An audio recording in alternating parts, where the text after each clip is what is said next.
Alrighty, CAA fans, Griffin Della Penna back here again. And for our CAA Insider series, looking a little bit different here in the summer, giving our current student athletes and head coaches a break. And it's a perfect time to talk with some of our distinguished alums across the conference. We have a very special guest here today. He is a Hampton men's basketball alum and Hall of Famer at Hampton. He was a three-time All-American and took that success to the next level for an 18-year NBA career, highlighted with a 1989 NBA championship with the Detroit Pistons, the baddest boy of them all. Rick Mahorn, thanks for being here with me.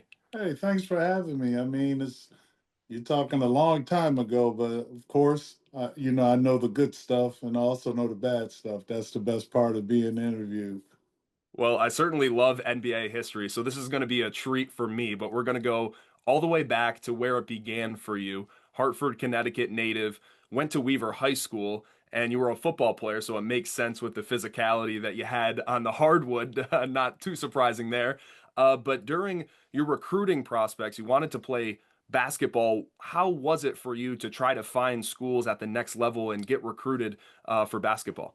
Well, first of all, I'd probably make a lot more money if I was back in the day with all this new technology and this COVID sitting and changing.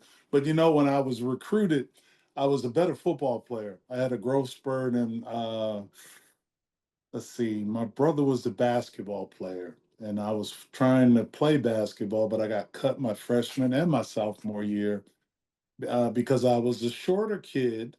But then I had a growth spurt in my junior going into my senior year. But I played football in all those years, freshman football, JV, and varsity. But the thing was that I got tired of being out. You look, Connecticut, you talk about the weather, it ain't Virginia.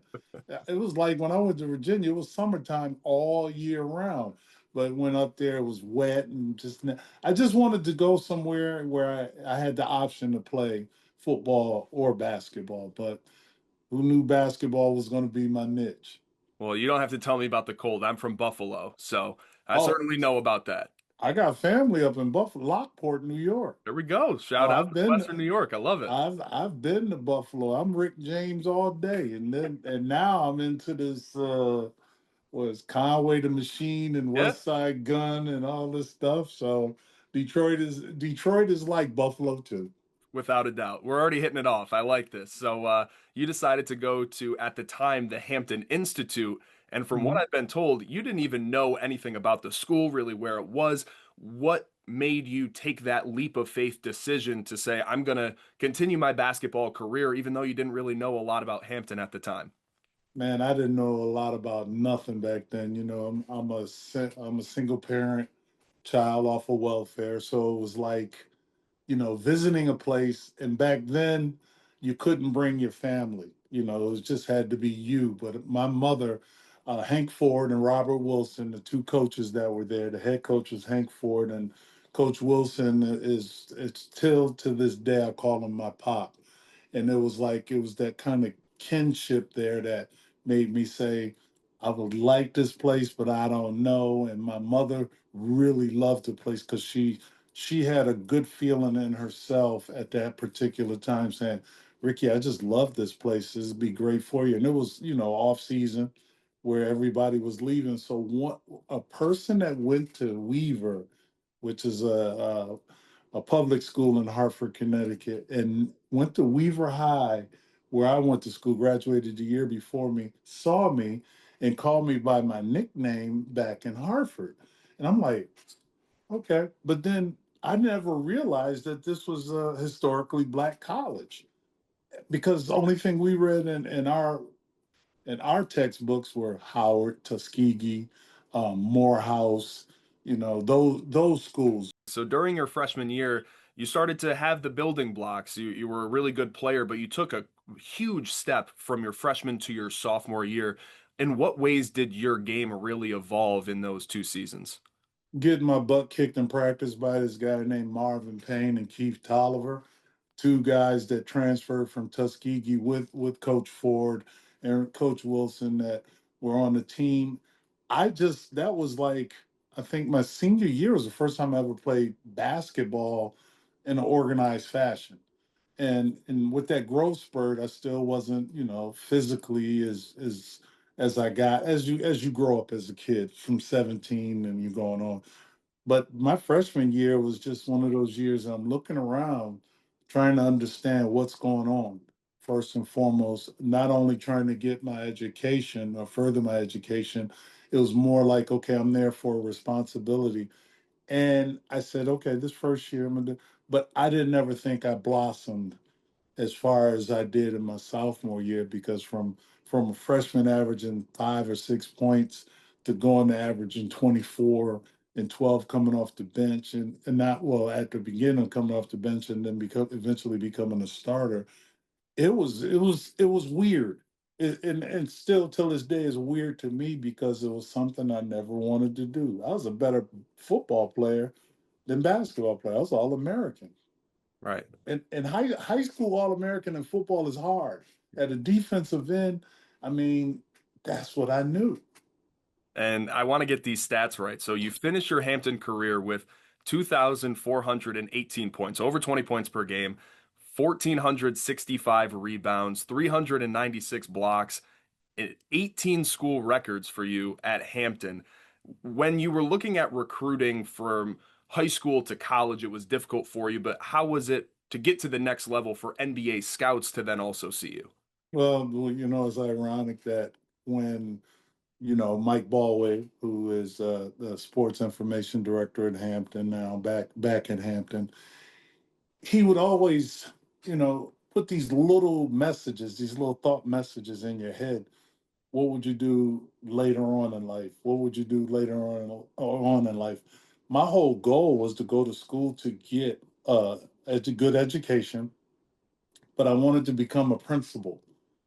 I wanted to become my high school principal to go back and help people like myself that were, kind of hesitant about, putting their foot in the water or whatever, trying to take the next step. I wanted to encourage kids to be better and make sure that they learn and understand what life is all about. But unbeknownst to me, God blessed me to play basketball. I didn't realize I was in the NBA until my third year, and I was dating this young lady out in Oakland, California, and we just lost. And I was with the Bullets. We just lost to the Celtics.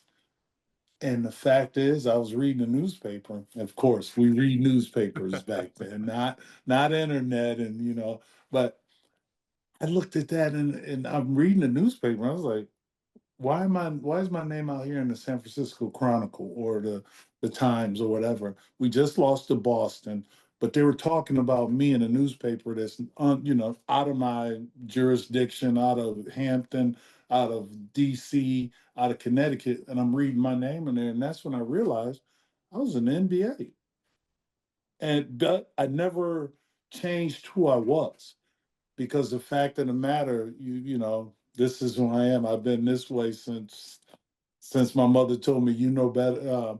Nobody's better than you, and you're no better than and anybody else, because we're all in the same pot together.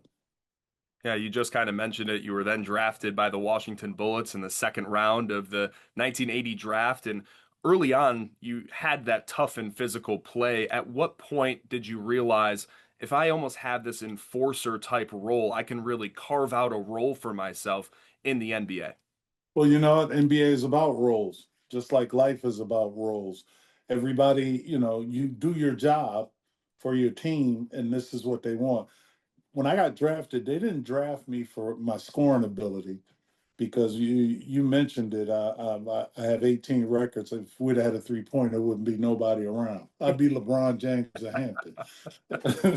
But I look at it, and you have to, in the NBA and in life, as you get older, you have a role. And my role, I relished it by being a physical player, by enhancing my ability to play defense, and in order for, basically to sell myself, or have myself on one court, on one court playing against the team, and then on the other side, that team looking at me and saying, boy, if we had him, or if we had. That's why my career in basketball has lasted so long. You talk 18 NBA years, but I had a year and a half overseas, and we won a cup championship over there, which is now called the European Cup. But I have a championship from over there. So I look at this and I said, God, you're amazing because you gave me an opportunity to utilize my talents on other teams. And when I got traded to Philadelphia, or from when I got to Philadelphia with Charles Barkley, they asked for me to score. So these are the things that you deal with in professional sports. So to get to that next level, I never thought I was there until I realized I started looking at stuff behind me and saying, boy, did I do that? Or did I have 48 points in a game where it wasn't no three pointers? I look at that stuff and I go like, this is amazing, but yet this is kind of glorified now when you say three pointers. But you know, if I had to do it all over again, I'd go right back to Hampton. And Hampton certainly helped you. You go to Washington, and then when things really started to change for you as well was when you got traded to Detroit. But at first, you weren't really that happy with that move. Why was that? Because of the weather. You know how it is. No, I every time we would go to Detroit, we played out at the Silver Dome, and it was like it was always dark because even when I was at Hampton, we played a team up here. I forgot the name of the school that was here. It was a historically black college here, but they had a basketball tournament, and it was cold as heck. And I'm sitting here going like, why would I want to go back to where I went to come back to here, come back here. But when I finally realized that I've almost got kicked out of the league because I didn't work out the whole summer. Came into camp about 290, close to 300, because I didn't do anything. And I was more upset at myself that I got traded. And I'm thinking, I bought a house. You think you buy a house in DC and you're going to be here forever.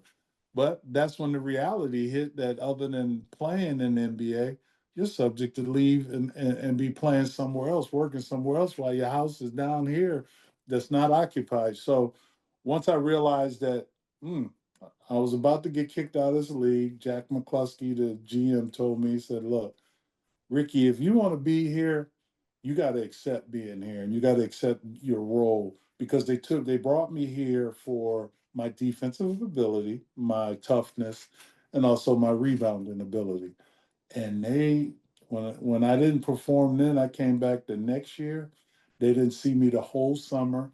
I invested myself into what I needed to be.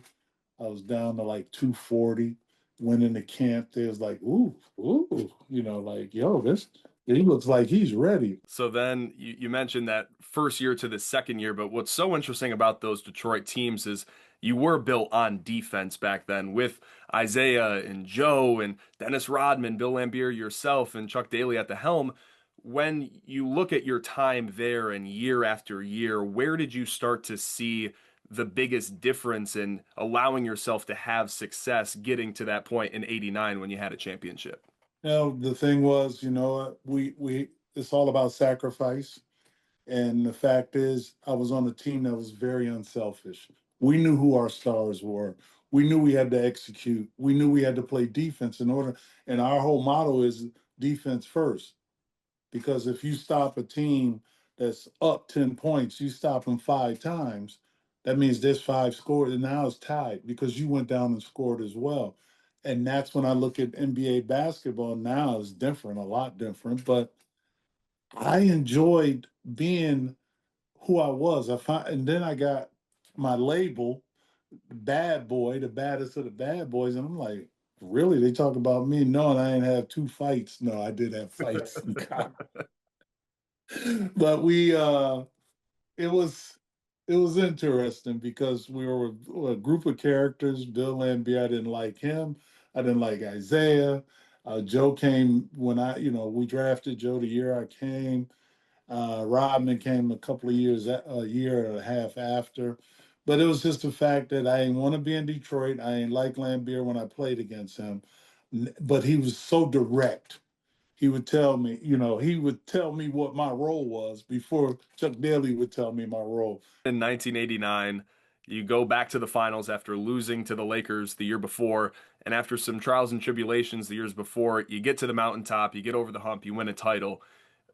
Why is your team not celebrated more? Because when you look what you were able to accomplish, you had the Boston Celtics dynasties and then the Chicago Bulls dynasties. You beat those Jordan teams before. Not to mention, you also beat Magic Johnson and the Lakers in the finals, too. So those are three different dynasties that you were able to really beat around. Why do you think that is? Because, we weren't, as they say, we weren't the sexy team. And we weren't Boston. We were not a big city. Being in Detroit, we beat Bird. And in the year that we lost the first time, I was hurt. I had a ruptured disc in my back, but I don't even say that because Michael Cooper and I go at it all the time. And Mike and Coop was like, that's why we beat y'all bad boys in '88. I said, yeah, you beat us when I was hurt. But when I was not hurt and didn't need once I had back surgery, we whooped y'all 4-0. Y'all couldn't beat us, and we were all broken down 7. You beat us 4-3. But the fact is that we don't get celebrated because look, they didn't even pick Isaiah for the first dream team.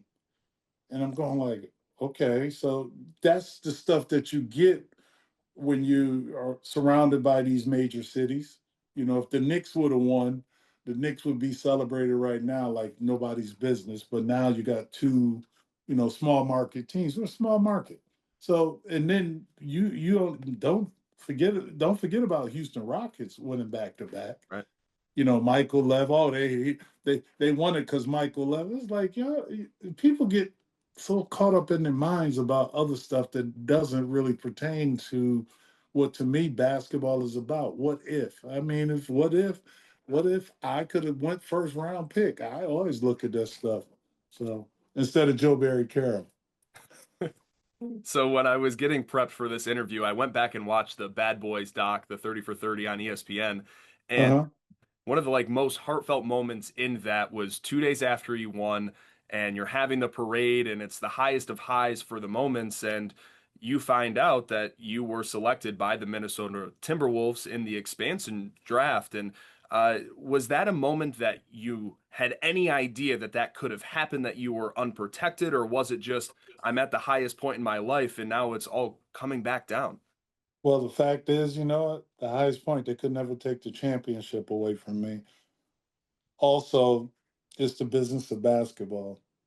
At that time, the expansion draft they expanded a second time with two new teams. I think it was Minnesota and Orlando. Orlando. Yep. And then because the year before it was Charlotte and Miami. And so when you expand, you know, I'm sitting here looking, we're on the boat, we're in the parade and everything down there. And Vinnie Johnson and James Edwards are my best friends. And we're all on the boat together with the brooms, bad boys, and all this stuff. And they were the ones thinking they were on the list because they were on the bench. Because usually you protect the starters. But and for some reason, I just had a bad feeling. You get that feeling going like, I'm celebrating, but I'm not celebrating. And, they came in and they told me, walked in, and they thought Minnesota or nobody would have took me because of my back. They tried to throw that stuff out there and make sure it stick, and it didn't. But Minnesota never got me. I made them trade me. So I did something that guys are doing now. I kind of set that precedence, but I never say I set that precedence because I told Minnesota I would come if you pay me $1 million. My contract, they still have my contract, but they could still they were two they only had 2/3 of the salary cap. So I did my homework. So I was like, all right, Bob Stein. I said, Bob, and look, Bob, I ain't got I ain't got time to play around. I'm gonna get my butt kicked here because we're an expansion team. I'm gonna do everything you wanted me to do, but I want to get paid because I am you're gonna market me even though I can get the jersey. I don't want to hear all that. I want the money in my salary. So that was it. And I forced him to trade me to Philadelphia. Well, I wanted to go to the Lakers because the Lakers wanted me bad. And it's a lot of back channels people don't understand. They're already talking behind your back. Your agent is already talking to another agent that's his players involved in this and that. And then it gets back to you, it's going like, okay, I'm not going to this crap. So by that time I sat out and they traded me to Philadelphia. And then you teamed up with Charles Barkley, who's a crazy icon. And even for my generation, I think almost known for NBA on TNT and this persona that he has in the media industry. Could you have ever imagined during your playing days with him that he would become this type of icon? Oh, he had that in him when I first got there because his bravado. I love his bravado and his confidence. You know, he may not say the King's English right, but he has the bravado of just having a good time. That's all he did was have a good time. And when we played together, it was like okay, when we got to play the Chicago Bulls, this was used to get me mad. I said I just want to beat the Pistons. I wanted to get past them because the next team was the Pistons. And I kept telling him the first year, I said, you got to hit Michael. He kept saying, I can't hit him because he's my friend. For 48 minutes, I'd hit my mother because it's free. And if this is your real friend, then he would be your friend after you played. Nope, Charles wouldn't hit him. We lost to Chicago the first year I was there, and we had the best record in the Eastern Conference. And then, no, the best record in the Atlantic Conference at that time. We were beating Boston and everybody. And this dude didn't want to hit Michael. And I said, now when I see him, I said, you and Michael still friends? So I laugh at that. But you know what, Charles is when I think about players that I've played with and played against, he is one of those special players. So then you, after going overseas, you mentioned that how you won a cup over there in Europe. You had reunions in Detroit and then back in Philly. So 18 years in the NBA, but like you mentioned, almost 20 professionally. How difficult was it, especially the way that you played the game, to play that long and have that longevity? It's honestly remarkable.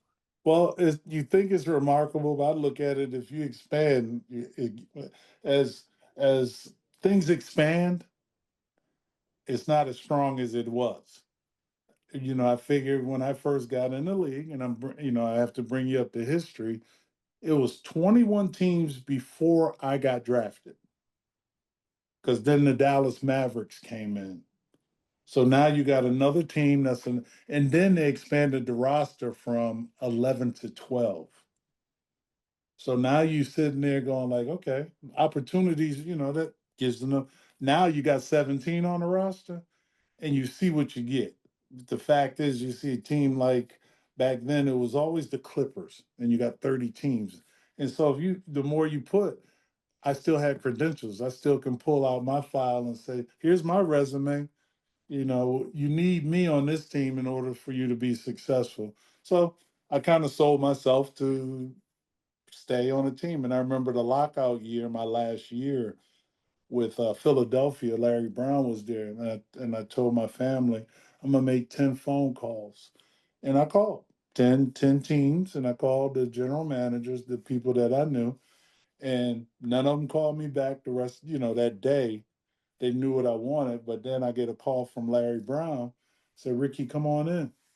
I said, all right. Well, I was like, cool. Get another 50 games. So then once your playing days were over, like many great vets, you kind of switched to coaching for a little bit and you teamed up with one of your former teammates, Bill Laimbeer, with the Detroit Shock and won two WNBA championships. From your perspective, how cool is it to see that league continue to grow and blossom? Oh, man, I was looking at the games this weekend, and I'll tell you, with having Paige Buckets in there, and Caitlin Clark, and Angel Reese, and man, it's fun. It's fun to watch those young ladies get out there and perform, and get their game on with the technology that they have, and the 3-pointer helps the game out a lot for them because you could shoot if you could shoot like that. But our teams we had with the Shock, which I hope we get another team here in Detroit. What we had was our physical and our defensive mindset.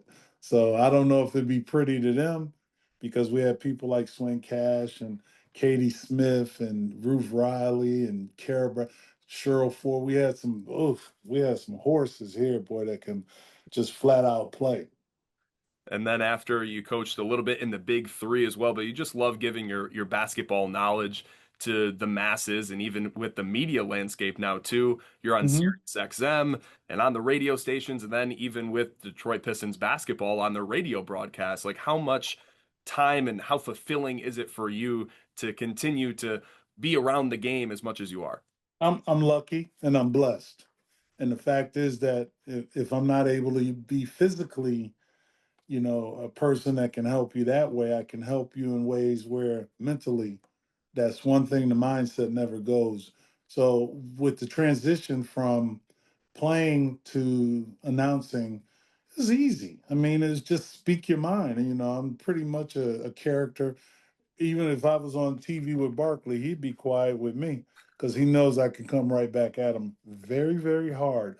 But like I said, I'm blessed that I'm able to transform my game from when I played to be able to have a job as a coach in the NBA, the WNBA, and also in the Big Three, and win championships in all in all three categories. It's crazy because now that you got me thinking, I won two with the WNBA with the Shock, one with the Pistons, one overseas, and one with the Big Three. Damn, you just brought me. I don't even think about history like that, but I'm up here looking, going like, damn, maybe I'm a five-time champion to a degree. I think you're in a category all by yourself if you look at all those. I don't know if anybody else done that. I'm not Robert Ory. Where I'm not Michael, where I got six, or I'm not LeBron four, but I got him in multiple champion. I got him in multiple leagues. Well, this has been a lot of fun, Rick. This is going to be the last question. I see the Mhm. Hampton jerseys behind you. I know that you had your jersey retired there a few years ago, too. Just how impactful was your time at Hampton to continue to have the success that you've had in your life? Well, the funny thing about it, this one over here, over my right shoulder, that's the one I had. That's the one Coach Ford gave me, him and Robert Wilson gave me the year I left. So my jersey was retired when I left in 1980. And then Coach Ford passed, and then I got the blue one. So I had to unite. We don't have all them jerseys y'all got now. We got that was home, and that was away. Now it's so many different damn colors and different. But it was to have my jersey retired and no one ever to wear 44 at Hampton, it was a blessing. And President Darrell did a great job of giving me a chance and opportunity to say thank you to Hampton because Hampton's done so much for me. Wasn't the gym I played in, but it was still the same feeling because now I feel like I'm on that court. I smell that hardwood and I'm ready to go. So having your jersey retired and having the original ones right here, maybe they cost some money somewhere. Maybe my kids could sell them later. I don't know, but it's something that I never thought I would do. Yeah, it's a really awesome story, and we really appreciate you taking the time here today. It was a lot of fun recapping your entire journey to this point, and again, all going back to Hampton. So thank you again. Yeah, well, I used to have hair like that, like you got at Hampton, but as you get older, I'm still waiting on gray hair anyway.